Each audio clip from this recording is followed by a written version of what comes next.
Ellen, Marlene, eu acho que não tem hora melhor da gente fazer uma pausa aqui agora e falar um pouco, né, daquilo que a gente está comemorando essa semana, o Dia Internacional da Mulher, o Dia da Mulher Internacional, e Deus colocou no meu coração de homenagear todas as mulheres através da Lana, a Mulher Dia, né, que brilha como luz da aurora até se tornar dia perfeito. Então nós estamos aqui celebrando o Dia Internacional da Mulher, né, estamos celebrando o Dia da Mulher Internacional, mas acima de tudo estamos celebrando a Mulher Dia, sol de justiça, luz de meio-dia. E é muito forte isso, porque essa canção ela obriga a gente a refletir sobre isso, né? Essa atenção de Jesus à mulher. E como a mulher samaritana talvez seja um dos exemplos melhores para falar de uma coisa tão atual. Tão atual. Né? E às vezes a gente acha que alguns dramas eles são temporais, e não são, eles são atemporais. Eles apresentam características circunstanciais, mas o drama é atemporal.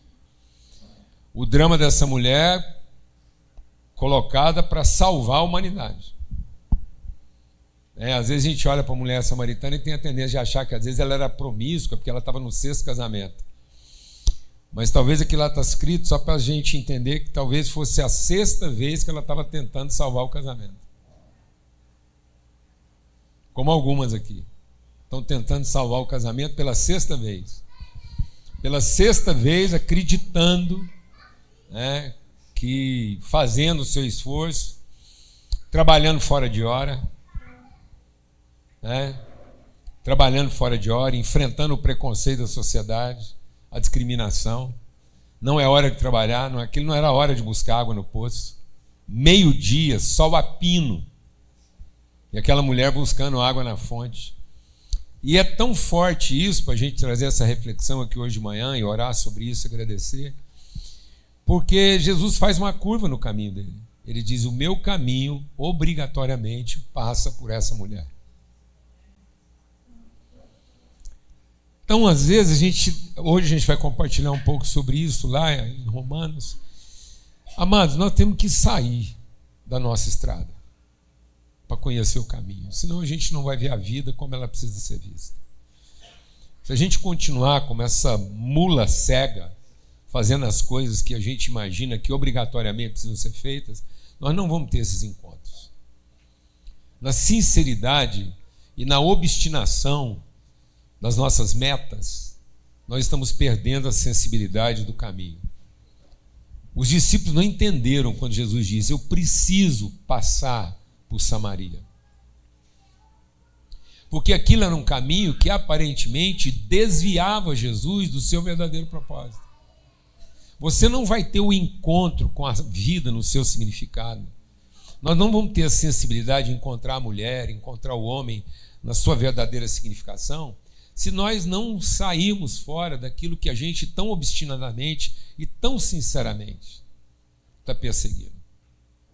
Então Jesus foi encontrar a mulher lá no caminho que ela sinceramente tinha traçado e que ela sinceramente acreditava que ia funcionar, mas que gradualmente estava colocando ela à margem do verdadeiro significado e propósito da vida. Homens e mulheres.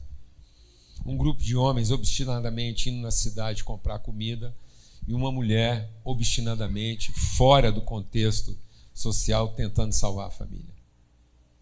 É isso que está acontecendo. Essa falta de sensibilidade e percepção. Essa estranheza de ver Jesus conversando com uma mulher que ele não conhecia. É isso. Vamos celebrar isso no Dia da Mulher. O desafio da gente ser tirado para fora das nossas obstinações, das nossas obviedades, para a gente ter esse encontro que nos coloca num diálogo que vai iluminar o nosso entendimento. Amém? Em nome de Cristo Jesus. Eu quero dar um testemunho nesse sentido. Eu e a Alana estavam juntos, voltando para casa. 46 horas de viagem. A gente fez uma escala em São Paulo.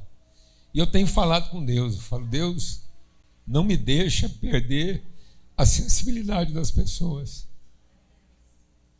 Porque às vezes a gente está se justificando no cansaço, na tarefa, na meta, e aí a gente se esquece que qualquer caminho que você percorre, longo ou curto, certo? Difícil ou fácil, é só para você encontrar pessoas. Não é para você alcançar seu objetivo. Então não perca a sensibilidade do caminho. E aí, era mais ou menos 4:30 da manhã, a sala VIP lá do Bradesco, eu tenho um irmão que me presenteou com um cartão Bradesco, que eu não uso, é só para mim poder frequentar a sala VIP de aeroporto quando eu preciso. E aí eu estava lá na sala VIP do Bradesco lá. E aí eu fui tomar um café, a Lana estava lá sentada, eu fui tomar um café, a mulher me atendeu gentilmente, eu falei assim, deixa eu te falar uma coisa, para estar aqui, abrindo os seus trabalhos aqui às 4 horas da manhã, você deve ter acordado 2:30. Ela falou, é isso mesmo. Eu falei, porque você no mínimo saiu de casa 3 horas. Ela falou, não, eu moro um pouquinho mais perto, eu saí 3:15 para estar aqui às 4, porque eu moro aqui perto do aeroporto. Aí eu perguntei o nome dela, Vanessa. Eu falei, então, Vanessa, então o seu maior trabalho não é aqui, né? É em casa. Porque aqui você cumpre uma jornada curta, leve, mas em casa mesmo é que está a sua jornada pesada, com marido, filho, família. Ela falou assim, eu não tive filhos. Bem que a gente tentou, mas eu não tive. Eu falei, não? Ela falou, não. Mas você é casada? Ela falou, sou viúva. 42 anos. Viúva e vivendo o drama de não ter filhos. Eu falei, vocês nunca pensaram em adotar? Ela falou, a gente tentou, mas nunca deu certo. Parece que quando Deus não quer uma coisa, não adianta a gente insistir. A mulher samaritana, com todas as suas lutas, com todas as suas conclusões de Deus, vivendo ali seu momento de solitude, à espera de que alguém encontre. Para a gente orar, conversar, trazer esperança. Eu falei, não, vou te apresentar minha esposa. Minha esposa ficou viúva com 22 anos e logo depois também perdeu o único filho que ela tinha. E hoje a gente é uma família com muitos filhos. Quero te trazer esperança hoje, 4:30 da manhã. Falar com você que há esperança, que Deus vai iluminar seu caminho. Amém, amados? Não perca a sensibilidade.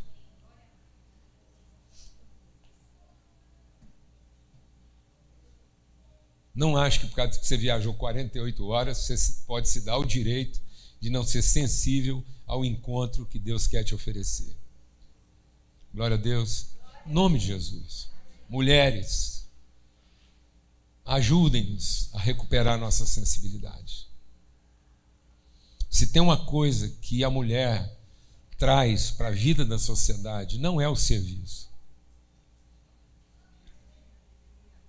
Não é o esforço, não é o recurso. Sem a mulher, nós, todos nós, homens e filhos, perdemos a sensibilidade. Justamente porque a mulher é esse ser complexo, esse ser que quer resolver o trabalho, quer resolver a religião, quer resolver a família e quer resolver a comida que vai para a mesa. Ela quer resolver tudo. E como ela é onipresente, quer resolver tudo, ela nos obriga a falar várias línguas. Quem obriga a gente a falar vários idiomas, pensar o que a gente nunca imaginou que ia ter que pensar, é você, mulher. Então, por favor, não desista de ser esse ser tão complexo, tão desafiador, tão aguerrido, que nos obriga a desviar nosso caminho para encontrar com vocês e sermos devolvidos à nossa sensibilidade. A sua inconstância emocional, o seu esforço, a sua fé de que tudo depende de você, que sem você a humanidade não existiria. E está certo. E é mesmo. Amém? Aguenta firme, porque Deus vai usar esse esforço todo, essa sua sinceridade, esse seu empenho para devolver a gente sensibilidade. Amém? E uma irmã nossa muito querida resolveu participar conosco dessa homenagem, oferecendo um mimo de presente para as mulheres presentes aqui hoje, mas cuidado, seja honesta. É só um. Se você quiser levar para sua mãe, para sua tia que criou você, você pega o seu e dá para ela. Amém? É para as mulheres. Amém? Vai ter marido que vai cutucar e falar assim, pega um para mim, ainda mais na hora que você souber o que é.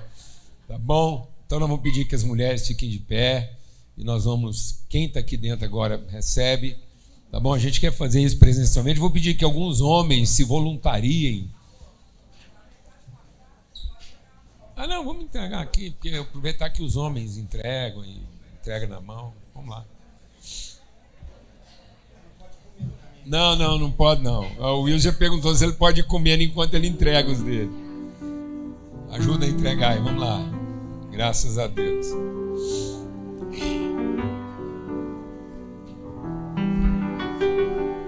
Pronto. Desculpa, gente, rapazes. Perdoa hoje só para as meninas.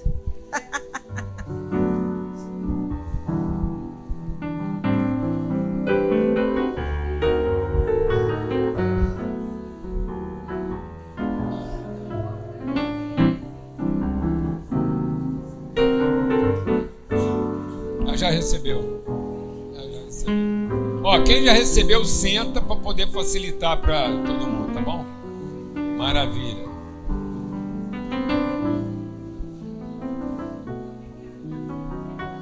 E os maridos que tá tudo aí de olho gordo aí, você sabe onde é que fica lá a loja da Mariana, você vai lá e compra o seu, tá bom? Você não vai sabotar.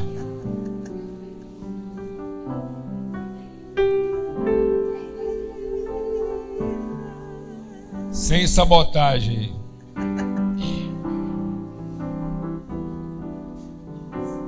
Todas já receberam? Beleza, vamos ter uma palavra de oração. Agradecer a Deus por esse momento. E eu senti vontade de pedir para você orar, agradecendo a Deus pela vida das mulheres, sei lá do seu cuidado e da sua gratidão. E o tanto que essa mulher valente e lutadora representa na sua vida, né? Porque você foi acolhido dessa forma. E então acho que você é um cara que nos representa bem aqui hoje, porque eu tenho visto cada vez mais Deus trabalhar a sensibilidade na sua vida. Eu tenho visto que você é um homem que quer ficar cada dia mais sensível aos processos de Deus. Não é verdade? Vamos ver se a mulher dele confirma, né? Pura verdade. Não é? Esse homão, não é? Esse homão fortão está numa luta intensa de sensibilidade, não está? Então ora por nós. Amém. É a primeira vez, viu, gente? Então tem um desconto aí. Senhor Deus, meu Pai, quero colocar os nossos corações, elevar os nossos pensamentos a Ti, pedir que Jesus, com a Sua onipresença, com Sua sinceridade, traga uma excelente semana a todos nós. Obrigado pelo dia de ontem, que foi o Dia Internacional da Mulher. Que o Senhor presenteie com amor, paz, sensibilidade o coração de cada mulher aqui presente. Obrigado por tanto, Pai. Que Jesus interceda por nós, que o Espírito Santo conduza ao caminho do Pai. Muito obrigado, Jesus. Amém. Aleluia, graças a Deus. Amém? Vamos lá, meu irmão Cláudio. Graças a Deus. Meu caderno tá aqui.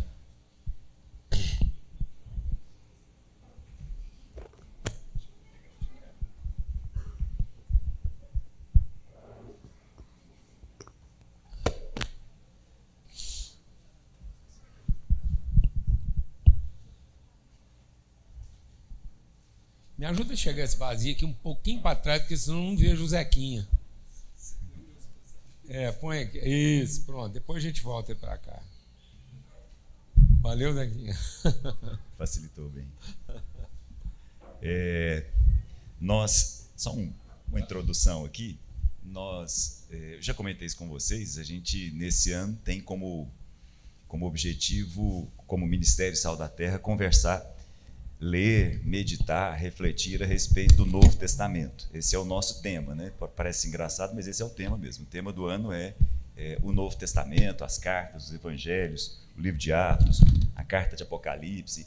E ao longo do ano, a gente vai fazer aqui algumas reflexões, como já fiz a respeito de Colossenses, fiz a respeito da carta aos Hebreus, e eu pedi para o Paulo Júnior hoje trazer uma leitura, não é a leitura, uma leitura da carta aos Romanos. Mas antes, eu queria fazer um comentário aqui. Dia especial para as mulheres, e sendo dia especial para as mulheres, é dia especial para os homens. Infelizmente, algumas das nossas traduções, a maneira como a gente foi traduzindo, acaba não representando muito do que de fato é. Então, por exemplo, quando a gente lê em Gênesis que a mulher é auxiliadora do homem, essa é uma palavra que foi muito mal traduzida. Na verdade, a palavra ali não é auxiliadora, a palavra ali é adjutora. E eu digo isso porque a gente, de forma muito ingênua, às vezes acha que a relação de um homem e de uma mulher é uma relação de complementos ou de suplementos. Não sei se vocês se lembram, lá da matemática, né, dos ângulos complementares e dos ângulos suplementares. Há uma ingenuidade nisso, porque o homem não precisava da ajuda de uma mulher. Do mesmo jeito, uma mulher não precisa da ajuda de um homem. Um homem não se completa numa mulher, e uma mulher não se completa num homem. E um homem não se suplementa numa mulher, e uma mulher não se suplementa num homem. Não é 50%, não é soma, não é que tinha 100% e 100%, aí soma e dá 200%, não é isso. O fato, não são peças de um quebra-cabeça que se juntam, não é isso. É outra coisa, é bem além disso. É que os dois juntos formam o que eles nunca formariam sozinhos. É outra coisa. São coisas totalmente diferentes. Eu não preciso da ajuda da Luciana, e muito menos a Luciana precisa da minha ajuda para alguma coisa. Só que nós dois juntos formamos algo que nós não formaríamos nunca. É bem diferente. Então, a mulher não se complementa no homem. A mulher não se suplementa no homem. A mulher forma com o homem, segundo a vontade de Deus, outra coisa. Uma outra imagem. Os dois juntos formam algo totalmente diferente do que a soma e do que simplesmente a suplementação. Essa palavra é muito mal traduzida, né? E forma aquilo que nós somos feitos para ser. Ou seja, sem essa relação, nós nunca seremos a pessoa completa que nós fomos formados para ser. Então, só há uma verdadeira expressão de Deus nessa relação, que é muito além de uma relação marital. É a própria relação com aquilo, com o significado. Se eu não discernir o que a relação homem e mulher significa, eu não entendo a minha relação com outro homem. Você não vai entender a sua relação com outra mulher. Tanto que é o que está acontecendo. A humanidade está colocando todas as relações reféns da sua falta de conhecimento daquilo que foi feito para ser uma relação desafiadora. Então, como a gente não quer viver o desafio dessa relação, que às vezes é tão mais antagônica do que harmônica, a gente quer a comodidade, a gente quer o conforto, a gente quer a pessoa que a gente merece. E não aquela que nos desafia a ser dilatado na dimensão de tudo que nós podemos ser. Sem essa relação desafiadora, mortal, a consciência da relação de um homem com a mulher leva à morte. É a única razão pela qual nós devemos morrer. Foi a razão pela qual Cristo deu a vida. Foi a razão pela qual Adão morreu antes de pecar. Existe uma morte que é antes do pecado, que é a primeira morte. É a morte quando você oferece a sua vida espontaneamente para revelar uma relação que sem a sua morte não aconteceria. E aí ele cai num sono profundo, sabendo que ele vai ressuscitar. E ele vai ressuscitar numa outra versão. Sem essa compreensão, nós dessignificamos tudo. Você dessignifica a mãe, você dessignifica o pai, você dessignifica o irmão, a filha, o filho, o colega de trabalho. Está tudo fora de significado porque nós não entendemos o que essa relação nos desafia. Como que ela confronta nossa comodidade, nosso conforto, nosso direito. Amém, amados? Então há muita coisa implicada nisso aqui. Nós precisamos recuperar isso. Porque nós estamos perdendo, não é a sinceridade, nós estamos perdendo a sensibilidade. Nós estamos formando filhos estupidamente sinceros. Nada é mais estúpido do que a total sinceridade desprovida da mínima sensibilidade. É uma mula. Sabe o que é totalmente sincero? Sabe o que é absolutamente sincero? Uma mula. Uma mula.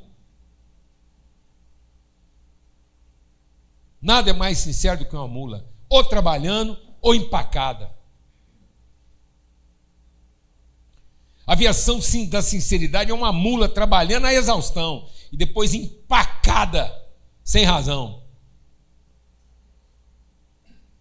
Agora imagina uma mula sem cabeça. É pura força de trabalho, zero percepção. Amém, amados? Então, em nome de Cristo Jesus. Vamos voltar para Romanos aqui, porque tem tudo a ver com isso aqui. E eu quero conversar, introduzir uma conversa, depois você vai ter acesso a isso. Inclusive, eu quero dizer para você que participa aqui pode se inscrever na nossa escola de liderança. Você pode se inscrever na nossa escola de liderança. A escola de liderança é um esforço hercúleo da gente gerar conteúdo. O Ministério Sal da Terra produz há praticamente 15 anos um conteúdo intencional, sistemático de tudo aquilo que a gente acredita. Então, todo ano, 12 autores se juntam intencionalmente para gerar um conteúdo em cima de um tema revelado por Deus ao conselho. Então, a gente fica em retiro durante 3 dias, buscando a direção de Deus, orando, comungando, conversando, até ter uma palavra revelada no nosso coração, que vai ser a palavra que vai orientar o ano. Em cima dessa palavra, a gente vai lá e intencionalmente separa capítulos dessa palavra, que vão ser os capítulos do livro, e esse livro é produzido, ele não é uma coletânea de artigos ou de escritos reunidos aleatoriamente. Não, ele é produzido intencionalmente. Já são 15 edições, publicações. Então, todo ano, se você quiser ter acesso, nós vamos agora, inclusive, lançar de novo os 15 livros lá em fascículos. E aí, esse ano agora, toda a escritura é divinamente inspirada para ensinar. Então, nós vamos percorrer todo o Novo Testamento. Então, nós vamos passar por todos os livros do Novo Testamento, fazendo uma leitura dedicada, empenhada disso. E você pode fazer parte dessa escola. Ela acontece uma vez por mês. Se você não puder estar presente, ela é transmitida online para quem é matriculado. Você pode estar viajando, você pode estar em qualquer lugar. Você está matriculado, você vai ter acesso à aula, você entra lá online, você não tem que perder a aula onde você estiver. Ela acontece numa segunda-feira, na terça-feira, é uma terça-feira por mês, a partir das 7 horas da noite. Tá bom? A gente já escolheu uma terça, porque não conflita com casamento, batizado, festa, formatura, entendeu? Viagem, porque geralmente o pessoal viaja na segunda para começar a semana em outro lugar, então na terça você já está instalado, tranquilo, certo? Banho tomado, 7 horas da noite, pronto, não tem desculpa, tá bom? E me coube o privilégio de uma das partes que eu estou lá escrevendo sobre isso, é Romanos. E aí a gente quis fazer uma leitura de Romanos, e não um estudo bíblico de Romanos. E aí, para corroborar nessa leitura, eu queria compartilhar agora de manhã. E aí, para falar da carta aos Romanos, eu quero ler um episódio que aconteceu em Atos. Porque esse episódio que aconteceu em Atos traduz muito bem o caráter, a essência da carta aos Romanos. Paulo foi preso porque foi denunciado. Presta atenção. Quando Paulo foi preso pelo poder romano, ele estava preso por Roma. Então Roma foi lá e interditou Paulo na pregação. Até então, os judeus podiam achar ruim o tanto que fosse. Todo mundo podia ficar incomodado, achar ruim, perturbado. Mas até Roma se pronunciar, Paulo era um inconveniente, um transtorno, mas ele estava no livre exercício do direito. Até que ele foi denunciado por poder maior para Roma, e eles foram lá e meteram a mão nele e prenderam o Paulo. E ele já estava prestes a ser açoitado, ele ia entrar no pau. Amém, amados? Aí, lá em Atos, no capítulo 22, todo mundo achando que Paulo era um judeu comum. E ele ia entrar lá, assim, numa disciplina severa para ele não esquecer e para ele parar de ficar transtornando o ambiente. No meio do processo, na eminência dele sofrer a punição, ele puxa um assunto inesperado, que é o que vai caracterizar e vai explicar por que Paulo está escrevendo a carta aos Romanos. E diz assim no capítulo 22. A multidão ouviu Paulo, verso 22, 22. Até que ele disse isso. Então todos levantaram a voz e gritaram: tira esse homem da face da terra, ele não merece viver. O que está acontecendo aqui é que Paulo está sendo denunciado pelos religiosos. Às vezes você está achando que o maior problema da sua vida é com quem está fazendo a coisa errada. Uma pessoa, quando ela está fazendo uma coisa muito errada, ela não perturba ninguém não, porque a última coisa que ela quer é chamar a atenção para cima dela, porque ela está fazendo uma coisa errada.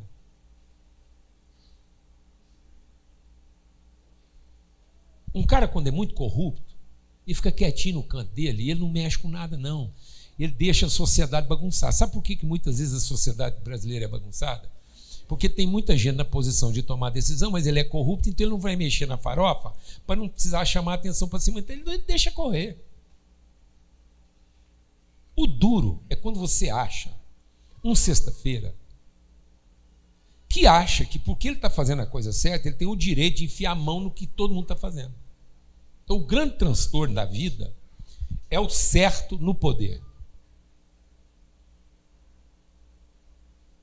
Então, quem está denunciando, quem levou Paulo para o tribunal romano foram os religiosos que falavam em nome de Deus.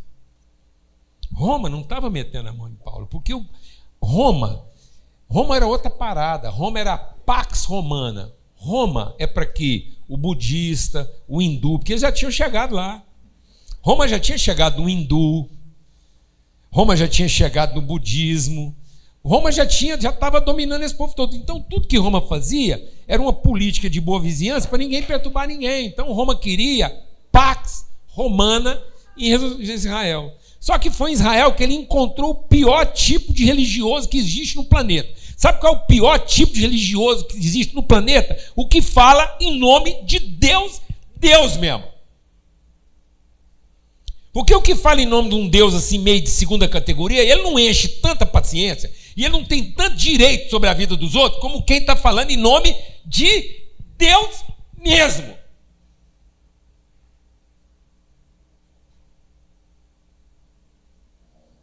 É aí que a coisa pega. Entendeu? Então, quando isso se imiscui, quando o direito da divindade mal significada, quando a divindade se torna o pior de todos os seus direitos, isso se associa ao poder regente. Então isso vai lá e mete um homem de Deus, cumprindo o seu propósito, na cadeia. Aprisiona ele. Então Paulo não está sendo aprisionado por um religioso qualquer, e nem por uma estrutura qualquer. Paulo não está enfrentando um conflito de uma religião pagã. Não, ele está enfrentando um conflito de uma promiscuidade entre aquilo que é o poder constituído e o direito religioso de quem está falando sinceramente em nome do Deus verdadeiro, sem a menor sensibilidade.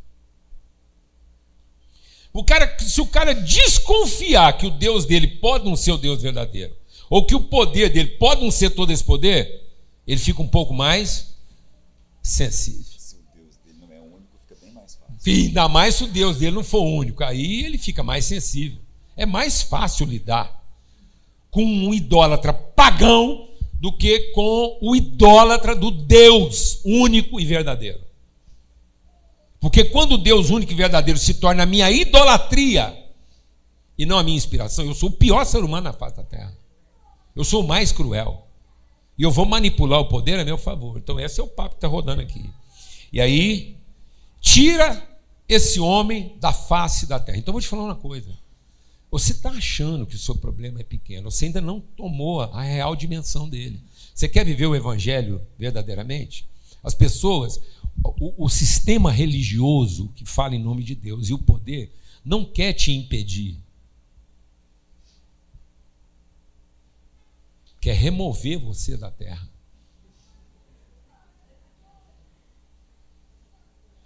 E sabe o que significa? Presta atenção no que eu vou te falar. É uma conversa, mas eu estou... E presta atenção no que eu vou te falar. Remover você da terra não é prender você. É esterilizar você e acabar com a sua geração. A intenção vai, inclusive, em destruir, sabe quem? Sua netinha lá. Aí, removeu você da terra. Então, você está entendendo qual é a luta que o Breno e a Tati estão enfrentando lá? Não é profissional, não é cultural, não é circunstancial. É eterna, é antológica. E tudo em cima... não de um Deus falso. É erradicar, é limpar, é tirar você. É passar alguns anos e ninguém nem lembrar que alguém da sua casa existiu. Então fique esperto, meu irmão. Porque tem hora que a gente carrega na tinta aqui, porque o povo não está entendendo, assim, entendeu? Assim, porque as pessoas não... Ontem a gente participou de uma conferência. E no final da conferência, eles quiseram fazer uma entrevista comigo, que é esse negócio assim, bate bola, assim, faz uma palavra, um negócio, uma comida. Aí o rapaz perguntou assim para mim, uma palavra? Eu falei assim, angústia. Aí ele assustou, porque não estava numa conversa assim tão descontraída. Falei, angústia, Paulo? Não foi angústia. Ora, como é que você não fica angustiado? Como é que você não fica angustiado, mano? Não quer dizer que eu sou uma pessoa triste. Quem convive comigo sabe que eu não sou triste, não. Não sou melancólico. Não sou melancólico. Mas eu vivo 24 horas por dia em que? Angústia. Eu sou um homem alegre em tudo que eu faço. Mas eu quero continuar sensível à realidade da minha casa, dos meus netos, dos meus bisnetos, da minha família, dos meus amigos. Com esse drama de que existe uma mente que quer fazer o que com você? Tirar você da terra. Tirar a memória de que um dia você passou por aqui. Isso em nome de quem? Do Deus verdadeiro. Se você for enfrentar uma religião pagã, é capaz que ele não quer fazer isso com você.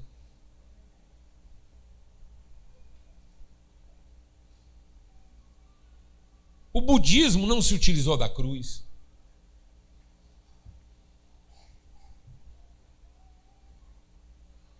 Muitas vezes o islamismo está respondendo à cruz que foi usada contra ele. Que coisa! E aí,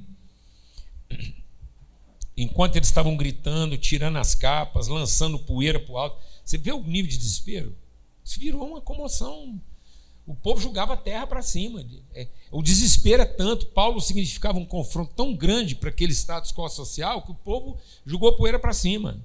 O povo entrou em paranoia. O comando ordenou que Paulo fosse levado à fortaleza e fosse açoitado e interrogado para saber por que o povo gritava daquela forma contra ele.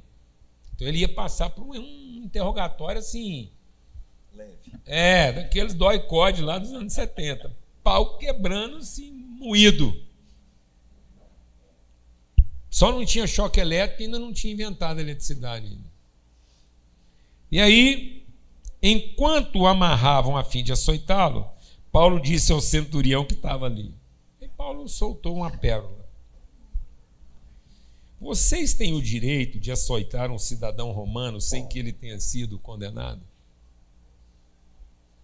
Então o que Paulo evocou e que ninguém sabia? A sua cidadania.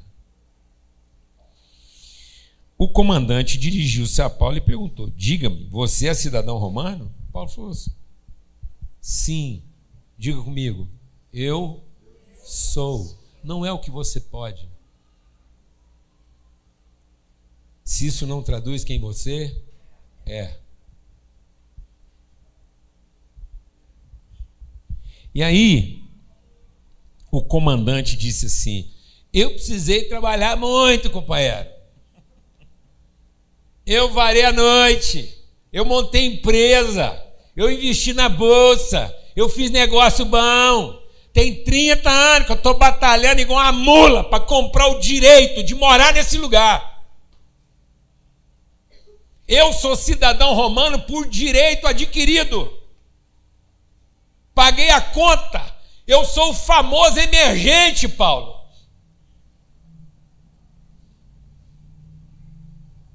Comprei o direito desse endereço. Paulo falou: pois é, né? Eu não tenho o seu dinheiro. Quem está sendo amarrado sou eu. Mas eu queria te dar uma notícia. Eu sou assim de nascença.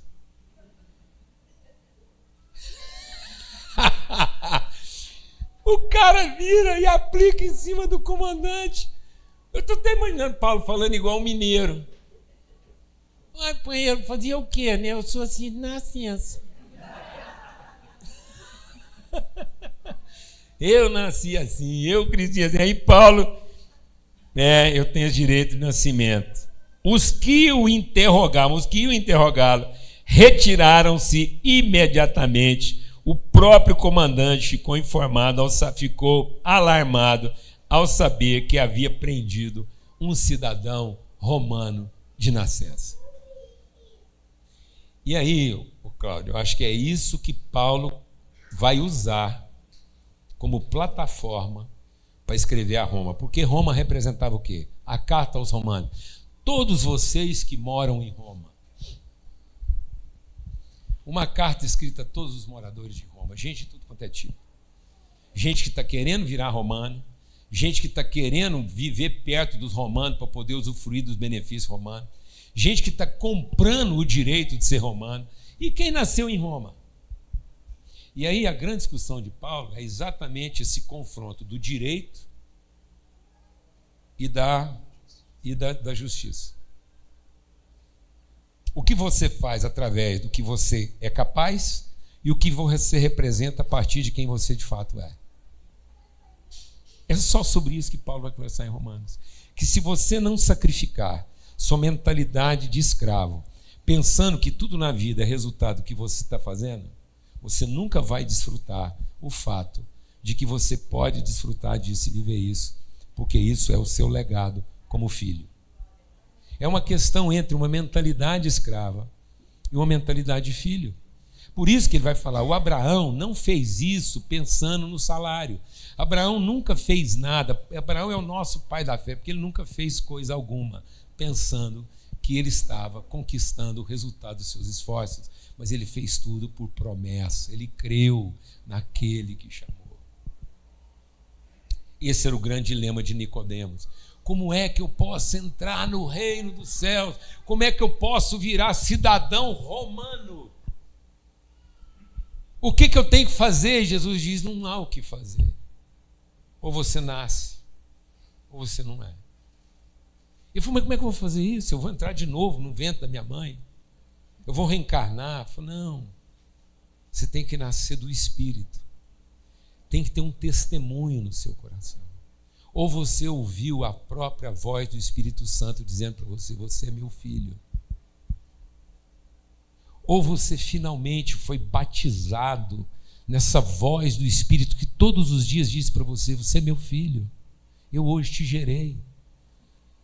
Não fique ansioso, tenha paz no seu coração.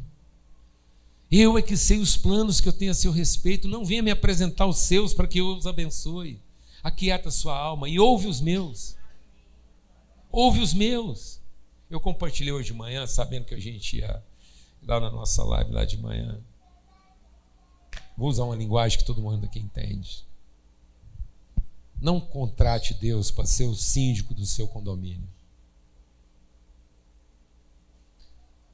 Nem tampouco o CEO da sua empresa. Porque nunca foi nada disso.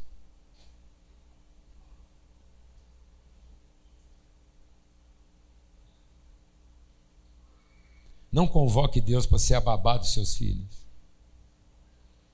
Não contrate Deus com seu dízimo, oferta, as suas orações para ser o síndico do seu condomínio e fazer essa bagaça funcionar. E pior do que isso, não forme o seu filho para ser o CEO da empresa que você criou. E nem eduque o seu filho para ser o condomínio, o síndico do condomínio que você foi morar. E nem eduque os seus filhos para ser a babá das suas conquistas. Porque nunca foi nada disso. Nunca foi o serviço. Nunca foi o direito. Não atrele a sua convicção de poder de Deus com poder institucional. Não faça essa associação, porque isso vai prender você, isso vai açoitar você até a morte, a não ser que você chame para a sua própria existência a certeza de quem você é, por promessa. Não pelo que você conquistou, mas porque Deus te gerou. E aí eu queria terminar essa conversa de Romanos, porque Paulo vai falar sobre isso. Aí lá em Romanos 8 ele diz assim, ó. Romanos 8 ele diz.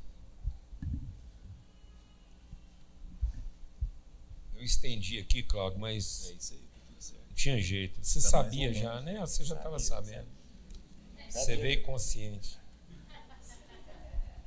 Então aqui diz assim, ó. Romanos 8, a partir do verso 20. Sabemos que Deus age em todas as coisas para o bem daqueles que o amam, dos que foram o quê? Chamados. Não fui eu que escolhi Deus. Eu não comprei isso. Meus sacrifícios não vão me dar esse direito. Para com isso. Para de pensar que Deus é o abençoador daquilo que você fez. E comece a entender de uma vez por todas que Ele te abençoou para fazer tudo o que você vai fazer. Não faça nada para ser abençoado no fim, mas faça tudo conforme Ele já te abençoou para fazer. Que todo o seu esforço seja para expressar quem você é e não para se tornar quem você gostaria de ser. É isso que está falando sobre Romanos. O cara que ia bater o pau no Paulo diz: rapaz, você é cidadão romano, mas custou tanto para mim. Ele falou: pois é, eu sou assim de nascença. Para mim não custou nada. Para mim não custou nada. E até o comandante agora tinha problema para pôr a mão em Paulo. Amados, pare de pensar que o capeta é um problema para você. Pare de pensar que a sociedade é um problema para você. E passa a ser o problema de todo mundo. Na sua forma de viver, na sua forma de entregar. Pare de querer que as pessoas ajudem você a resolver os seus problemas, porque você é a cura de todos eles. Amém. Se Deus te levar para uma cadeia, é para converter o carcereiro.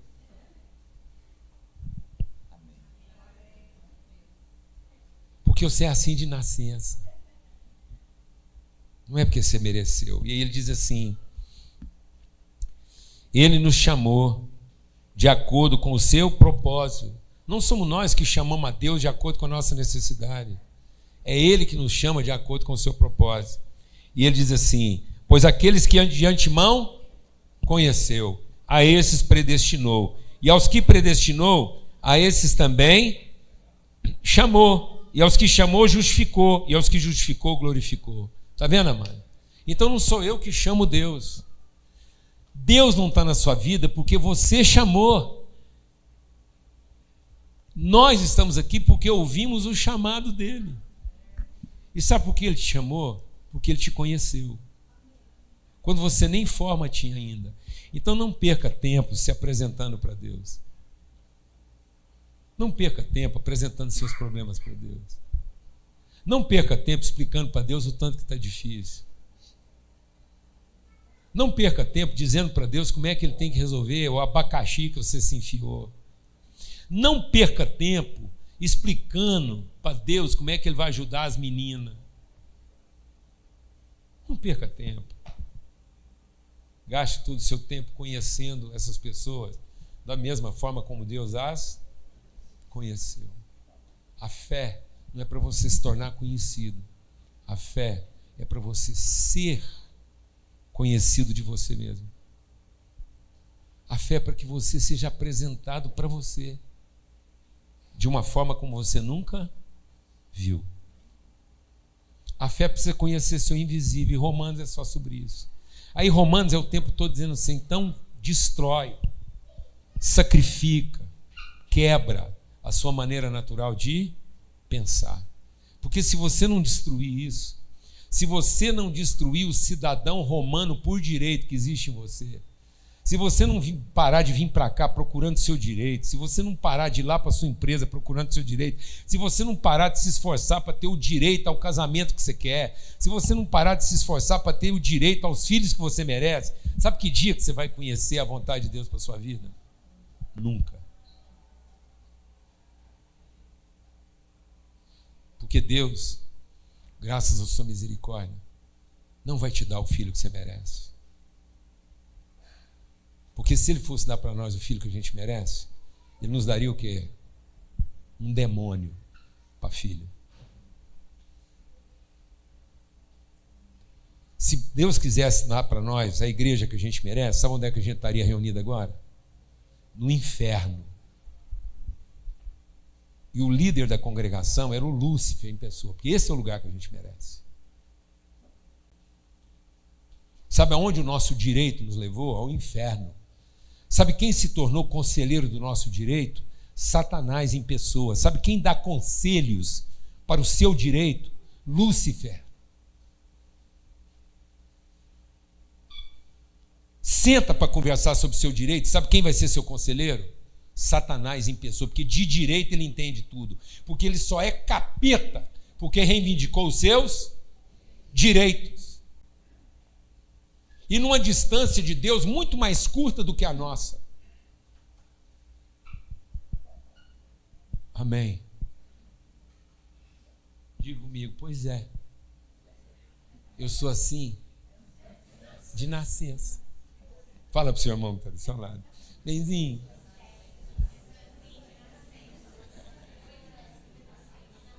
Sou assim de nascença.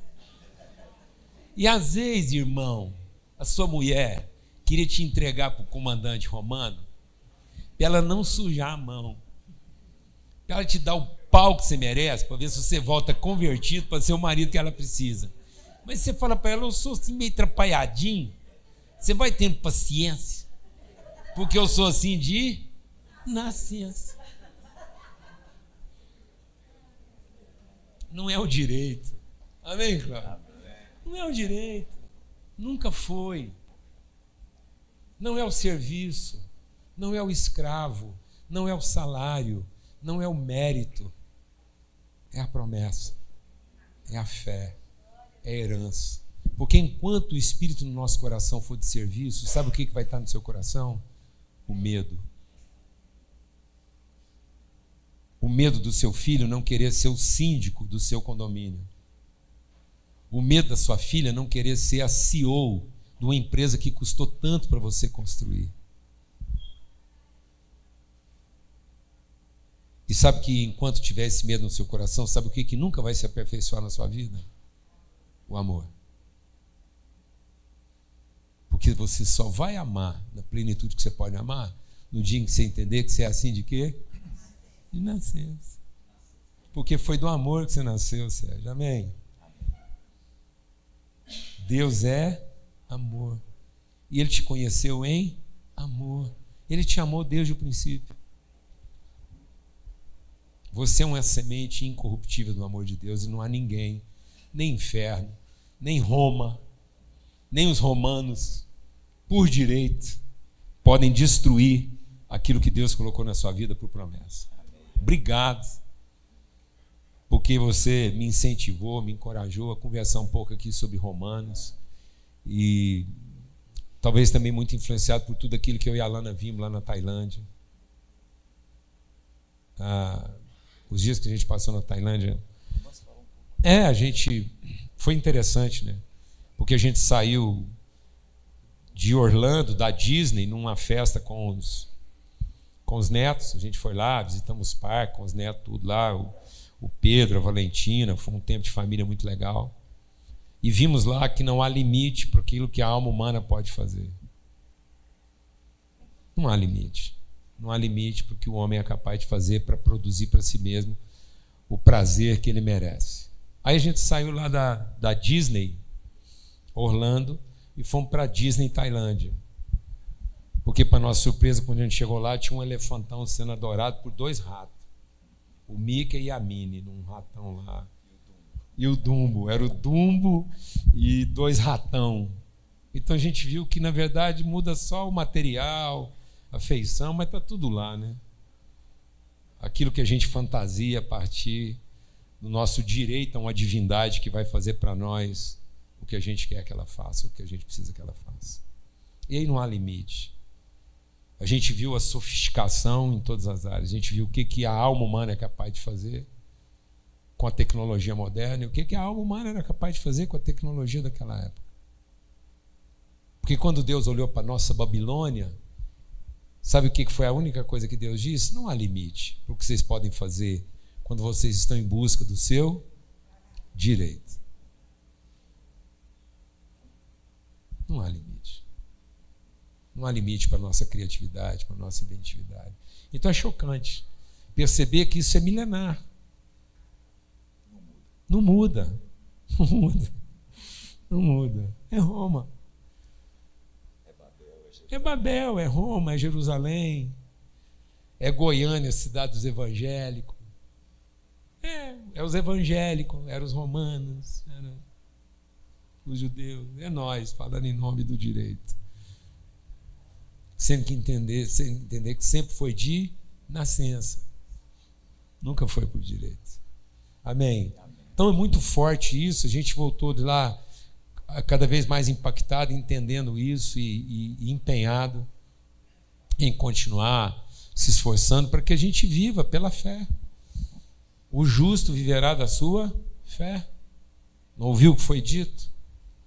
Abraão viveu da sua fé. Esse é todo o contexto de Romanos, esse resgate, essa iluminação, essa cura. A gente entender, por exemplo, que a reforma protestante nunca foi contra o catolicismo.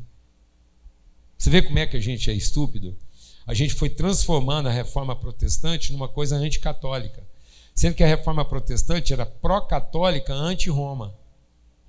O que a reforma estava combatendo era o romanismo. Porque a grande sofisma é, se é católico, não pode ser romano. Se é romano, não pode ser católico. Então, o problema daquela igreja da época não é que ela era católica. A reforma protestante era para resgatar a catolicidade da igreja, porque ela estava ferindo a sua catolicidade em nome do direito de ser romano. E nós transformamos, por exemplo, agora, o evangélico no direito de ser a única parte abençoada e estamos condenando todo o resto que não é evangélico. Nós estamos dizendo que quem não é evangélico é maldito e bendito somos nós, porque somos evangélicos. Criamos de novo a nossa Roma e está custando muito para nós ser salvo desse jeito. Está custando muito para nós ser salvo desse jeito. Ser salvo só porque nós somos crentes. Porque antes de ser salvo, nós temos que salvar o nosso Deus, pagando a conta dele, para depois ver se ele, animado com a gente, salva nós. Sendo que nunca foi assim. Sempre foi de nascença. Sempre foi por promessa. Amém, amados? Glória a Deus. Vamos orar? Deus amado, obrigado por esse tempo, obrigado pela inspiração que o Senhor traz através da Tua palavra, através do Teu servo aqui. Que os nossos olhos se abram para a leitura da Tua palavra, para o compartilhar da Tua palavra, para tudo aquilo que o Senhor tem a nos dizer, a nos ensinar, a nos provocar através da Tua palavra. O Senhor tem nos chamado desde a eternidade para ser quem de fato nós somos. Que absolutamente nada retire isso do nosso espírito, da nossa interioridade, mas que nós, convictos de quem nós somos em fé, possamos fazer tudo aquilo que o Senhor tem como propósito para as nossas vidas e não buscar os nossos próprios propósitos para que um dia nós sejamos alguém. Em nome de Jesus, inverte esse sentido nas nossas mentes, na nossa forma de pensar. Em nome de Jesus. Amém.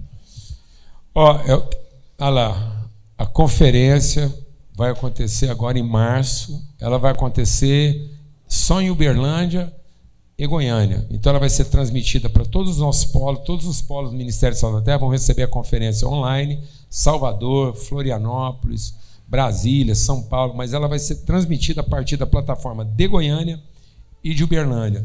Então faça a sua inscrição. Participe conosco. É daqui 2 semanas. Aqui em Goiânia nós temos um polo, nós vamos receber preletores de fora, banda, ela acontece simultaneamente, então as plataformas acontecem simultaneamente. Uma hora você estava ouvindo um pregador lá de Uberlândia, outra hora vai ser Uberlândia ouvindo uma banda aqui de Goiânia, então ela acontece de modo online, simultâneo, é fantástico, gente do Brasil todo, muitos homens e mulheres compartilhando, abençoando, e até para nossa alegria, uma das pessoas que vai compartilhar lá, que foi legal, né? A Ju, foi convidada para compartilhar sobre a nossa vivência aqui com quanto congregação. Não é? Fala um pouquinho. Né? É bom a gente lembrar que esse é o principal encontro da Igreja Sal da Terra do Brasil. É bom que você entenda isso. Não é um simples encontro, não é um simples momento em que nós vamos nos reunir. Não, esse é o nosso encontro do ano. Se você é Sal da Terra, se você se sente parte dessa família, se você se sente pertencente a essa casa, participe junto conosco. Ouça outras pessoas, ouça outras vozes, né? Nós vamos ter essa preletores de outros lugares falando com a gente. Essa comunidade vai estar presente lá através de nós, através da Juliana, mas é legal vocês conhecerem outras pessoas de Uberlândia e também de São Paulo, Salvador. É intensivo, né? Porque é sexta e sábado, praticamente, né? Começa quinta, sexta e sábado, domingo. Quinta, sexta e sábado. É quinta. Que esse ano porque coincide começa com a Semana quinta Santa, à né? tarde e vai até Isso. sábado à noite. Então participe, se inscreva, é quase simbólico o valor da inscrição. E agora coloca o slide nosso aí da nosso compromisso lá financeiro. E tem horas assim que eu tenho vontade de falar uma coisa, mas não vou falar, porque eu tinha vontade de falar, por exemplo, igual um cara falou lá na Escócia. Eu não vou falar, não. Eu vou só repetir o que o cara falou lá na Escócia. Uma vez eu estava numa reunião lá, o cara na Escócia falou o seguinte, falou, gente, se fizer o per capita do valor que a gente movimenta aqui, envergonharia um garçom. Ele fez essa per capita. Ele falou que a per capita da igreja presbiteriana escocesa, se pegasse tudo que ela movimentava financeiramente e dividisse pelo per capita, dava 50 pi por mês por pessoa. Uma moeda de 50 centavos. Então, assim, se a gente fizer o nosso per capita aqui, é constrangedor. Porque a gente não quer falar aqui de oferta, de dízimo, a gente quer falar aqui de responsabilidade. Nada contra o dízimo, nada contra a oferta, mas a gente quer trabalhar uma maturidade. O dízimo está no campo da necessidade, a oferta está no campo do interesse, mas o compromisso, a responsabilidade está no campo da intencionalidade.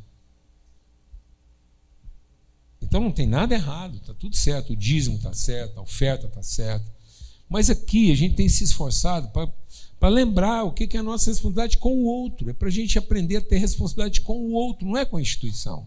O recurso aqui, ele não é para manter a instituição. Por isso que a gente mantém a instituição aqui no custo mais... As pessoas não entendem por que o nosso custo institucional aqui assim, é o mínimo do mínimo. Haja visto o nosso padrão construtivo. A gente entrega aqui o mínimo digno. A gente não quer sofisticar porque aqui a gente quer ter um lugar digno, honrado, que honra todo mundo, mas que não gasta um recurso numa coisa que a gente quer gastar esse recurso numa outra finalidade.